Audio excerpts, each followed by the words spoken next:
ጸሎቴ ቢሆን ለወረት ጎዶሎ ቢሆን የኔ እምነት ባረከኝ እኔን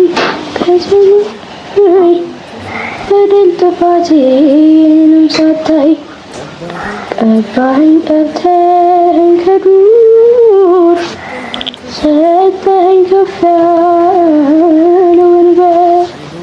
ሳይኖረኝ አንድም በጎነት ባረከኝ በእጅ በረከት ያንተ ቤት ያንተ ፊት የምቆም ሰው አይደለሁም ግን ፍቅር ነህ ለዘላለም የሚመስለን የለም ግን ፍቅር ነህ ለዘላለም የሚመስለን